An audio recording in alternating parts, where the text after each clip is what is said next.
Selamat datang di Kisah di Ujung Malam. Rumah kecil untuk orang-orang yang malam ini masih terjaga bersama pikirannya sendiri. Kalau di luar sana hidup terasa terlalu berisik, mungkin malam ini kamu bisa duduk sebentar di sini. Tariklah selimutmu sedikit, redupkan lampu kalau perlu. Karena malam ini ada satu kisah tentang seorang anak rantau yang terlalu sibuk mengejar hidup sampai hampir lupa kalau ada rumah yang juga bisa menunggu terlalu lama. Kalau kamu merasa channel ini sering menjadi tempatmu untuk pulang di saat kepalamu terlalu penuh, silakan subscribe supaya kita tidak saling kehilangan di malam-malam berikutnya. Malam itu, Raka duduk sendirian di kamar kosnya yang sempit. Di meja kecil depan jendela, ada segelas kopi yang sudah dingin. Ada ponsel yang dari tadi hanya menyala, lalu mati lagi. Dan ada suara kipas tua yang berputar pelan, seperti tidak benar-benar kuat, tapi tetap dipaksakan.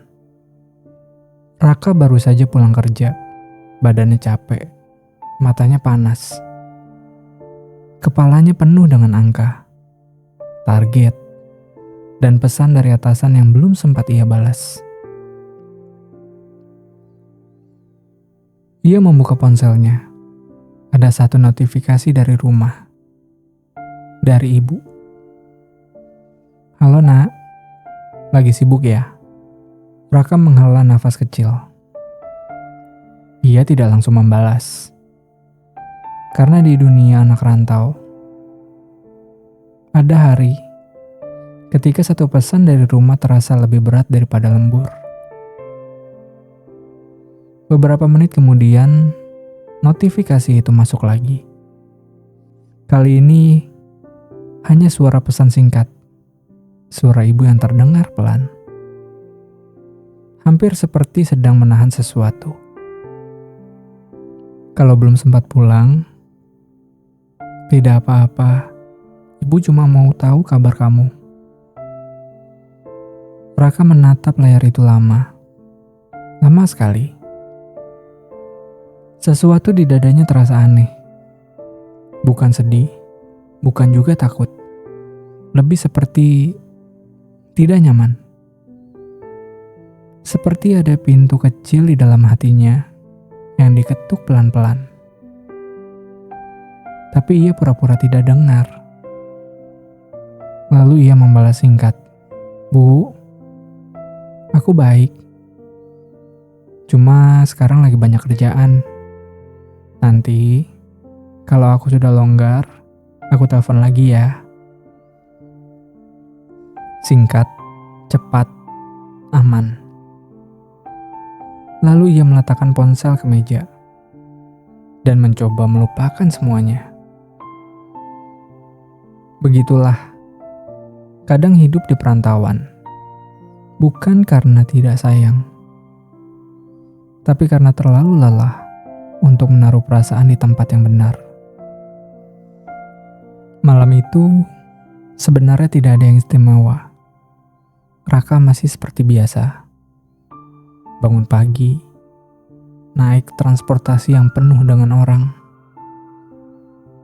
Kerja sampai sore, makan seadanya. Lalu pulang ke kos yang temboknya tipis dan jendelanya menghadap ke gang kecil. Di luar, anak-anak kos sebelah tertawa. Ada pula yang karaoke pelan. Ada juga yang teriak karena menang game. Ada aroma gorengan dari ujung gang. Semua terasa hidup. Tapi kamar Raka tetap terasa seperti kotak yang disimpan di pojok kota. Di sudut meja, ada satu benda yang dari dulu tidak pernah ia buang. Kamera tua punya ayahnya. Kamera itu sudah usang. Tali gantungnya bahkan sudah mulai pudar. Warna hitamnya sudah mulai kusam. Tapi Raka tidak pernah benar-benar sanggup untuk menyingkirkannya. Dulu kamera itu sering dibawa ayah kemana-mana. Ke acara sekolah, ke hajatan tetangganya, ke kebun belakang rumah, ke depan teras, saat ibu menjemur pakaian. Ayah suka bilang, benda sekecil ini bisa menyimpan waktu ya. Waktu itu Raka cuma tertawa. Karena baginya kamera ya kamera. Tidak lebih. Tapi malam itu mata Raka berhenti tepat di kamera tua itu. Ada debu tipis di atasnya. Seperti lama tidak disentuh. Ponselnya bergetar lagi. Nama ibu muncul lagi. Raka mengangkat. Kenapa, Bu? Ibu sempat diam sebentar. Lalu berkata, nggak apa-apa. Ibu cuma mau tanya, kamu masih ingat suara rumah kan? Raka mengerutkan keningnya. Suara rumah? Iya, suara kipas, suara piring, suara ayahmu. Yang kalau lagi nonton TV. Enggak. Ibu cuma tanya. Raka tersenyum tipis. Kok nanyanya begitu, Bu? Enggak. Ibu cuma kepikiran aja. Lalu ibu cepat-cepat menutup telepon. Seperti ada sesuatu yang belum sempat ia bilang. Raka menatap ponselnya yang sudah gelap. Dan untuk pertama kalinya, pada malam itu, ia merasa rumahnya jauh lebih sunyi daripada biasanya. Keesokan harinya, hidup tetap berjalan. Itulah yang sering membuat luka jadi terlambat disadari. Karena dunia tidak berhenti hanya karena kita sedang pelan-pelan retak. Raka berangkat kerja seperti biasa, makan siang di depan laptop, menjawab pesan, menghitung sisa saldo, menghitung biaya kos, menghitung waktu cuti yang tidak pernah cukup.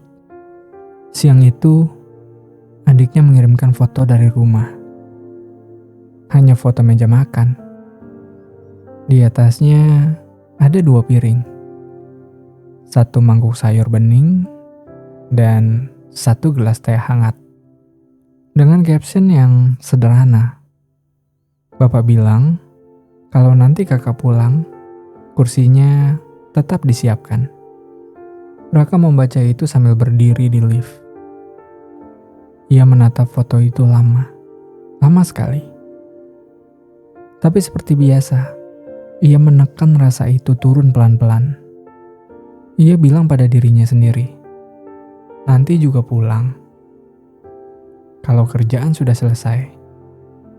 Kalau tabungan udah cukup. Kalau waktunya lebih pas. Kalimat nanti memang terdengar aman. Sampai suatu hari ia berubah menjadi terlambat. Malam berikutnya ibu mengirimkan pesan lagi. Kalau sempat, telepon ya. Ayah mau ngomong sesuatu. Raka sempat mau menelpon malam itu juga. Tapi rapat dadakan datang. Lalu lembur. Lalu makan mie. Lalu tertidur. Dan pesan itu tenggelam begitu saja. Kadang yang paling berbahaya bukan pertengkaran, tapi kebiasaan menunda orang-orang yang kita sayangi. Beberapa hari berlalu, Raka tetap sibuk. Sampai saat suatu sore, ia menerima paket kecil dari rumah. Kotak kardus berwarna coklat. Lakban di sudutnya sudah agak kusut. Di atasnya ada tulisan ibu yang terlihat rapi. Untuk Raka, buka saat malam. Raka mengernyitkan dahinya. Ia belum sempat membuka paket itu ketika suara notifikasi pesan masuk. Dari ibu lagi. Jangan dibuka saat siang. Buka pas kamu sendirian, kata ibu. Itu membuat Raka berhenti. Benar-benar berhenti. Ada sesuatu dalam kalimat itu yang tidak biasa. Bukan ada ibu yang panik, tapi justru terlalu tenang. Dan ketenangan seperti itu seringkali lebih menakutkan daripada tangis. Malamnya, Raka menunggu sendiri di kamar kos. Ia mematikan lampu utama dan hanya menyisakan lampu meja yang redup. Lalu ia mengambil kotak kardus itu pelan-pelan. Tangannya agak gemetar saat membuka lakban. Di dalamnya ada kain lusuh yang dibungkus rapi. Lalu ada sebuah kamera tua. Kamera ayah. Raka terdiam. Ia mengangkat benda itu seperti sedang memegang sesuatu yang rapuh sekali. Di bawah kamera ada secari kertas kecil. Tulisan ibu. Bapak minta ini dikirim ke kamu, nak. Katanya, kalau kamu belum bisa pulang, minimal lihat dulu rumah dari cara Bapak melihatnya. Raka membaca kalimat itu sekali, lalu membacanya kembali. Kemudian, ia duduk.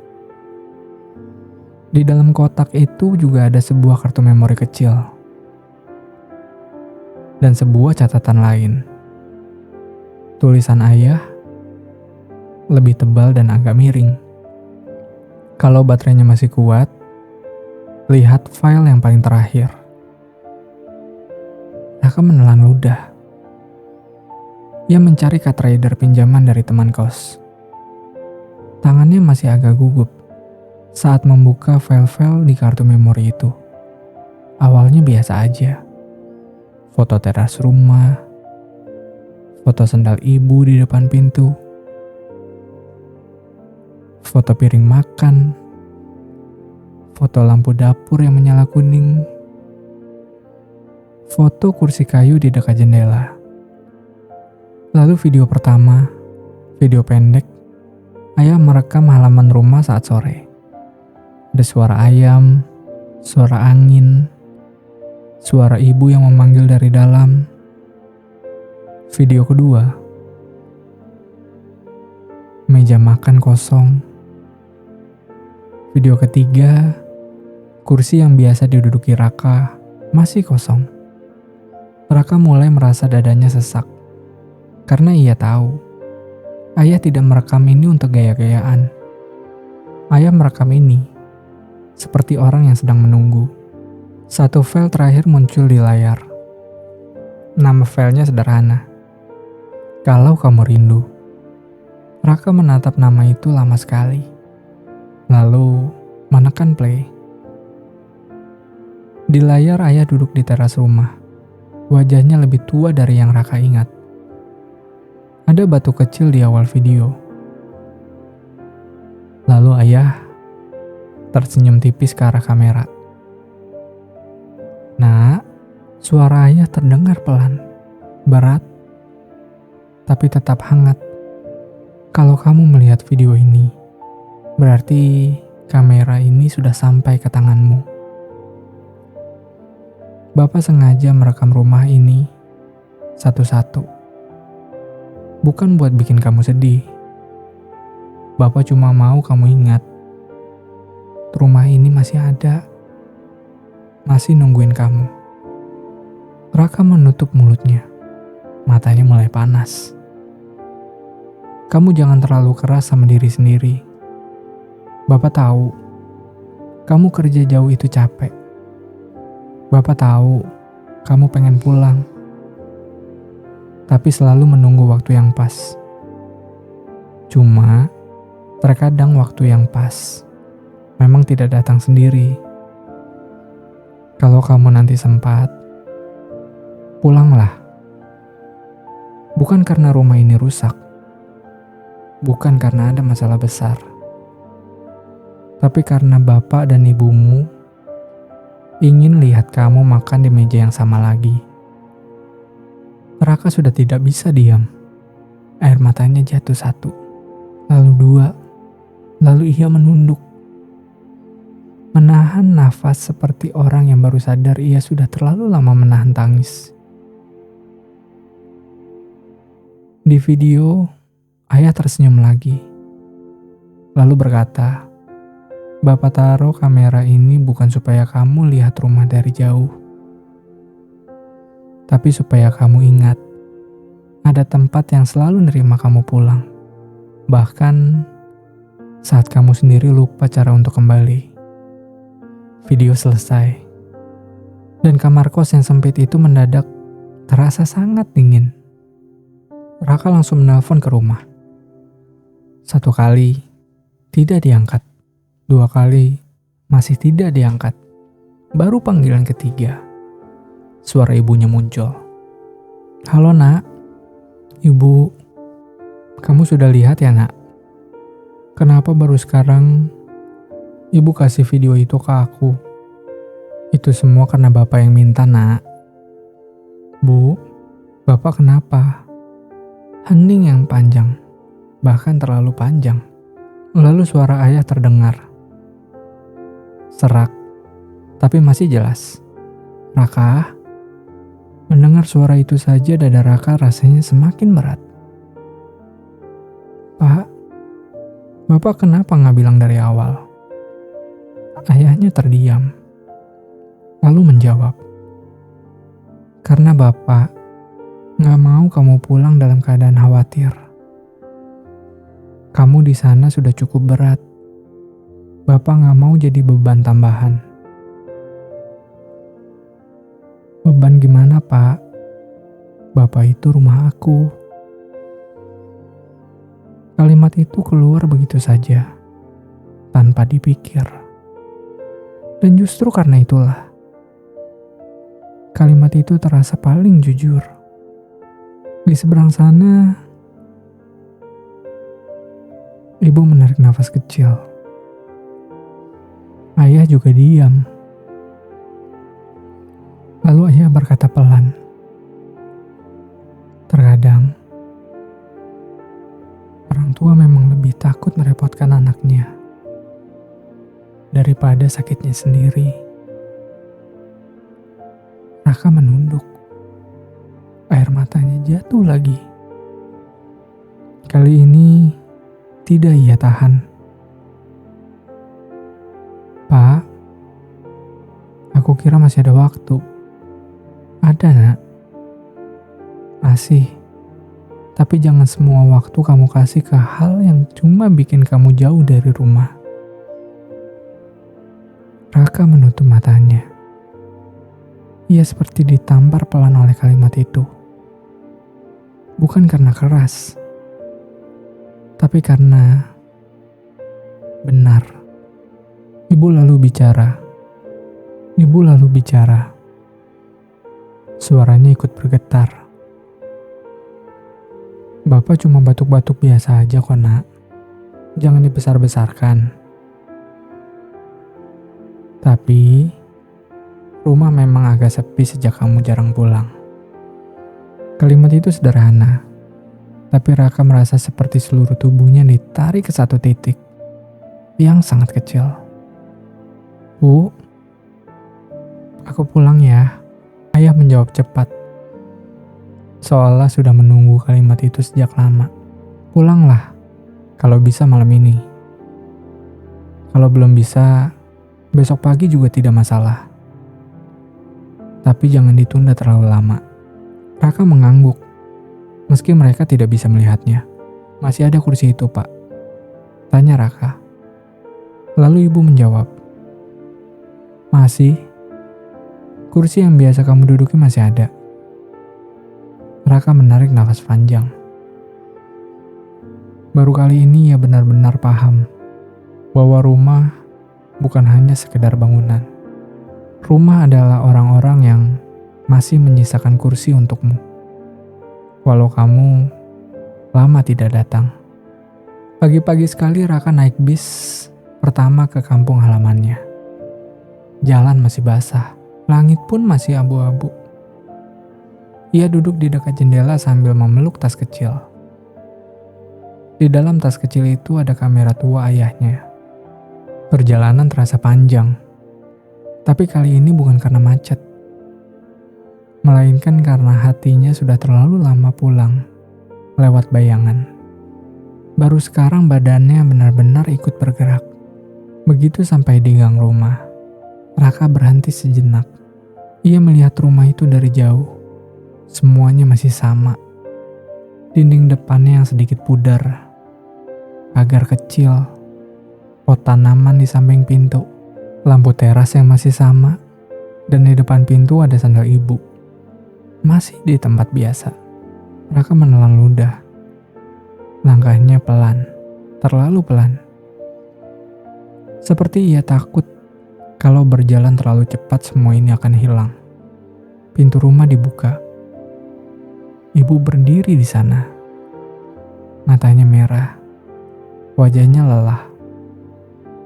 Tapi ketika melihat Raka, ia langsung tersenyum sambil menahan air mata.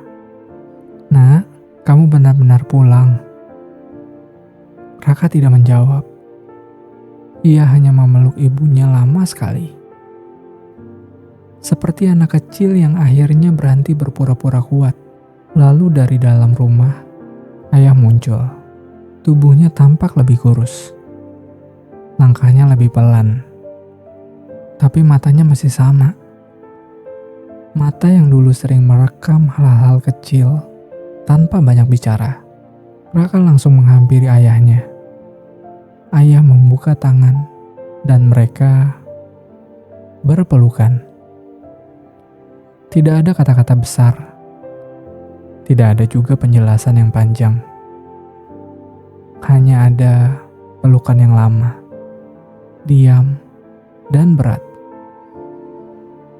Pelukan itu seperti menunda semua rasa bersalah, agar tidak pecah terlalu keras. Setelah itu Raka masuk ke ruang makan. Meja itu masih sama. Kursi itu pun masih ada. Gelas teh hangat sudah disiapkan. Dan di tengah meja ada kamera tua ayah yang diletakkan pelan seolah itu adalah benda sakral. Raka duduk di kursi lamanya. Kursi yang di video kemarin tanpa kosong. Sekarang kursi itu sudah terisi. Ayah tersenyum kecil. Baru sekarang kamera ini berguna.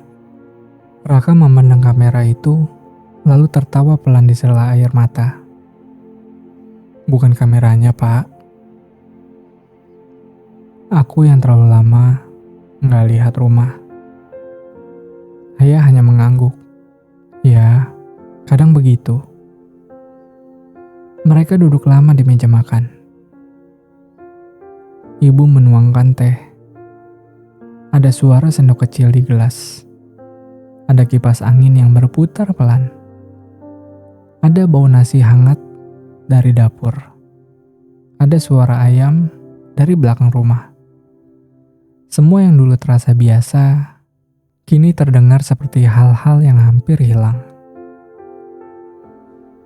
Raka mengangkat kamera tua itu. Pelan sekali. Lalu ia menatap ayah.